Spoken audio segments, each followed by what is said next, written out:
Bonjour à tous. Donc, j'ai le plaisir de recevoir Rosario et nos amis, où on va parler du café péruvien, produit d'excellence. Je vais surtout laisser Rosario présenter qu'est-ce que c'est Pont-Pérou et le café péruvien. En tout cas, moi, je suis heureux que vous soyez notre partenaire pour cette deuxième édition, hein. On avait vraiment envie, dans le cadre du bicentenaire, de mettre le Pérou à l'honneur. Et je pense que c'est chose faite. Hier, vous nous avez fait partager votre culture. Là, on va parler café. Merci David. Bonjour à tous. Le café, pour le Pérou et pour les Péruviens, signifie beaucoup. Ça fait partie de notre culture, de notre vie quotidienne. Parce que le café est le premier produit d'exportation du Pérou dans notre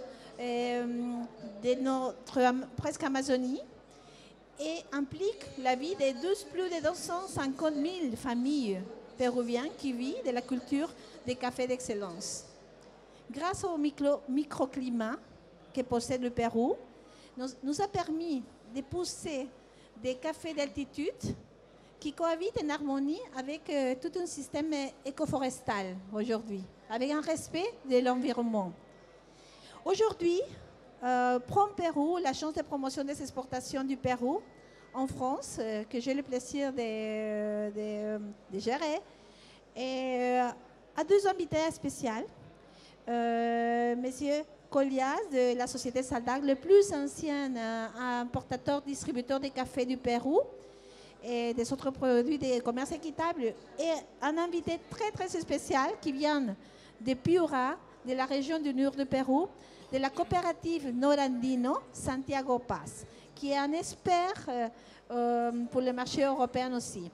Alors, avant de laisser un petit peu la parole, je voulais parler de la marque nationale Café du Pérou, qu'on a lancé quelques années, il y a très peu. Et le Pérou veut se voir comme le leader de café équitable avec des labels organiques, bio, de la sustainabilité. C'est un pays, nous ne sommes pas les premiers producteurs mondiaux de café, mais nous sommes à la tête du commerce qu'aujourd'hui les consommateurs cherchent.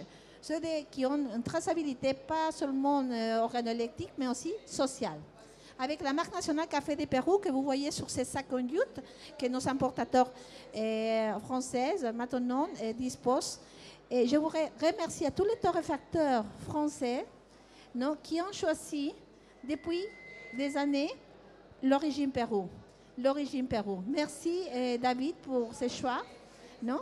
Et alors, je laisse d'abord la parole à notre invité du Pérou, Santiago Paz, qui va nous parler un petit peu de la vie aujourd'hui des coopératives au Pérou, un modèle de coopérative. Santiago, vas a hablarnos de cómo hoy día han soportado las cooperativas del Perú la crisis sanitaria, la pandemia. Donc la question était comment les coopératives ont géré avec le Covid. Bueno, muy buenos días y muchas gracias y muy contento de estar aquí. Bonjour à toutes et à tous, merci pour l'invitation, je suis très content d'être ici. Efectivamente, la situación del Perú en relación al COVID ha sido bastante grave. Effectivement, la situation au Pérou autour du Covid était très grave. Somos uno de los países que tiene el mayor número de fallecidos. Somos una población de alrededor de 30 millones de personas y tenemos 200.000 fallecidos en nuestro país. On a eu beaucoup de décès, nous sommes une population de 33 millions et on a eu environ 200 000 décès, donc c'était énorme. Bueno, hoy día está la situación relativamente calmada porque se habla en Perú de la tercera ola, pero todavía está bastante tranquilo. Aujourd'hui, c'est plus calme, mais on commence à entendre la troisième vague qui va venir encore plus forte, mais c'est toujours tranquille. Bueno, nosotros somos una cooperativa, nos iniciamos en 1990. Nous sommes une coopérative qui s'est fondée en 1990. Es una cooperativa de productores muy pequeños que tienen media hectárea a 2 hectáreas. Une coopérative très petite, de producteurs petits, pardon, qui possède des terres de 0,5 hectares à 2 hectares maximum, donc vraiment petits producteurs. Y podemos decir que somos una cooperativa que es un ejemplo cómo el mercado puede dinamizar toda la producción. Et nous sommes une coopérative modèle pour montrer comment le marché peut dynamiser toute une production, toute une société. Nosotros nos iniciamos exportando solamente medio contenedor de café y actualmente la cooperativa exporta más de 300 contenedores al mercado. Au début, on exportait un demi-conteneur et aujourd'hui, on exporte 3000 conteneurs, 300, pardon. También tenemos una fábrica, una planta de selección de café que brindamos servicios a otras cooperativas que nos permite seleccionar el 10% de toda la producción nacional. On a une plante de bénéfices qui nous permet de aussi traiter d'autres cafés pour tertiariser ce service et qui nous permet de sélectionner le 10% du café du Pérou. También somos un ejemplo cómo la calidad se ha mejorado. Cuando nosotros nos iniciamos, el café de Perú no era conocido en el mercado internacional o en todo caso era conocido como un país que producía baja calidad. Nous sommes un exemple de qualité aussi parce que comme nous avons apporté beaucoup à la qualité, le Pérou avant n'était pas connu pour la qualité, mais nous avons apporté ça pour l'exportation. Por ejemplo, en nuestra región anteriormente, el 100% del café que producía nuestra región en el norte del Perú era café natural. Par exemple, la production au nord du Pérou était 100% naturelle. Hoy día el 100% es de café suave, lo que nosotros producimos. Aujourd'hui, le 100% est de café doux, ce qu'il appelle café doux. El 100% de nuestras ventas son de café de calidad, de acuerdo a la clasificación de SCA. Estamos ofreciendo cafés de 82, 83, 84, 85, 86 puntos. Aujourd'hui, le 100% de notre production est de café de spécialité, de 82, 80, autour des 80 points vers le haut pour l'exportation.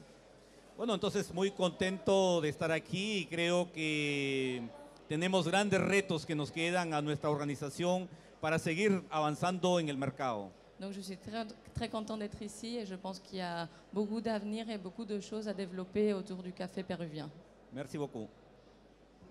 Gracias Santiago. Maintenant, je laisse la parole à Colia de Saldac. Dis-nous s'il te plaît, oui, tu es français, mais tu as ton cœur péruvien. Alors, comment est-ce que tu as vu l'évolution du marché français-européen par rapport au café du Pérou? Bien, bonjour à tous, merci d'être là. Effectivement, moi je suis français, mais ça fait 20 ans que je travaille au Pérou avec différentes coopératives sur différents produits, cacao, quinoa, sucre de canne et du café bien sûr. Et donc quand on a démarré en 2000 le projet café avec une petite coopérative au centre du Pérou, c'est vrai que le café péruvien était mal vu à l'échelle mondiale parce qu'il y avait eu...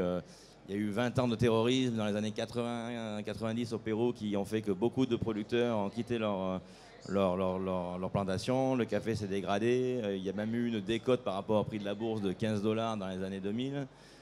Dans les années 2000, le café coûtait très très peu cher. C'était même pas 90 $ à la bourse. Et du coup, nous on a pris le pari avec une coopérative de payer plus cher que le prix de la bourse, payer un prix juste, un prix digne pour que les producteurs puissent vivre dignement de leur culture, mais en basant justement tout le concept sur un produit bio et de qualité. Nous, on a dit aux producteurs, en France, personne ne connaît le café du Pérou pratiquement, donc si on veut pouvoir rentrer sur le marché du café de spécialité, il faut vraiment faire un café de grande qualité.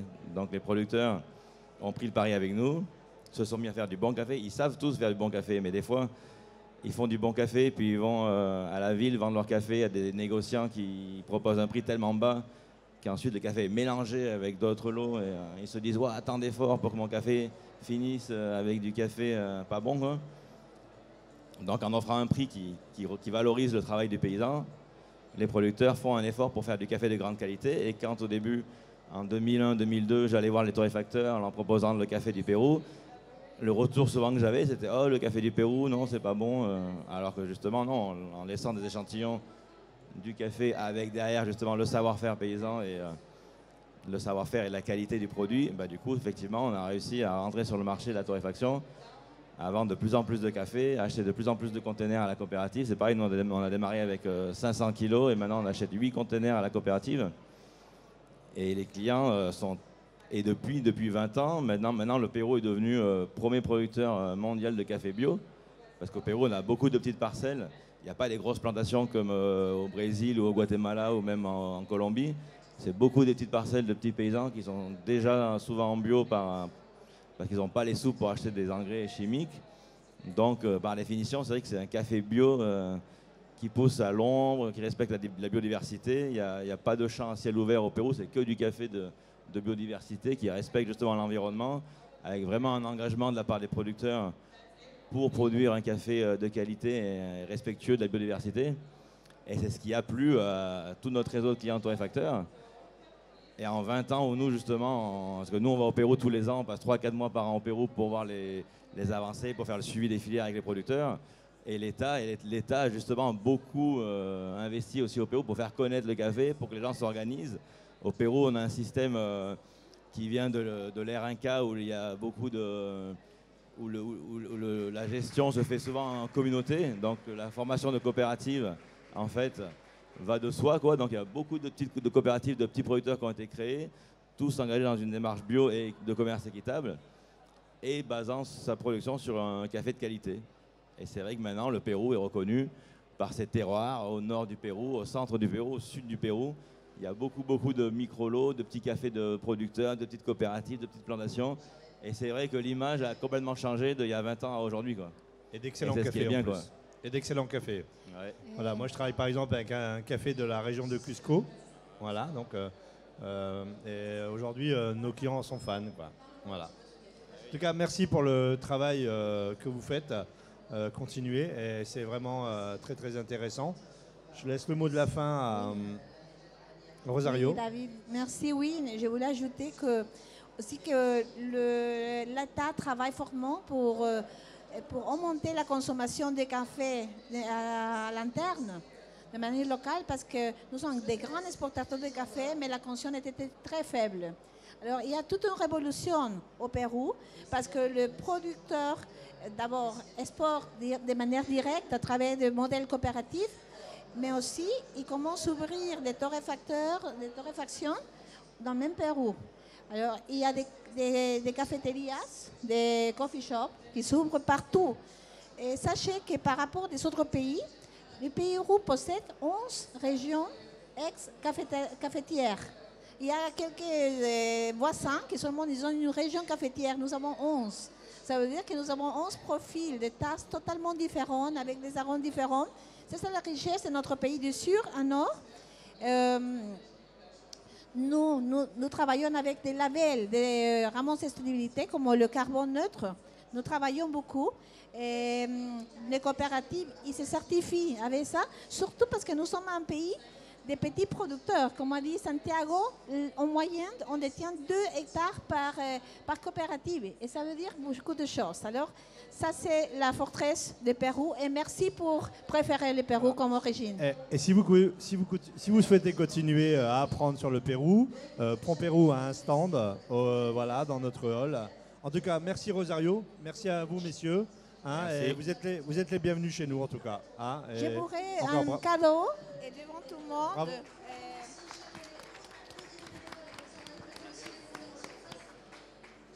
Alors, David, que vous êtes un torréfacteur, on va envoyer un cadeau pour tous les torréfacteurs français. C'est en cuir. Avec ça. Voilà. En tout cas, je vous en remercie pour ce beau tablier. Et tablier. Promis, ma prochaine torréfaction du café du Pérou, on vous enverra des photos. On va le faire. Merci beaucoup pour l'invitation et pour votre attention. Voilà. Gracias a todos ustedes. Allez, belle journée à vous. Merci Rosario. Merci monsieur. Merci.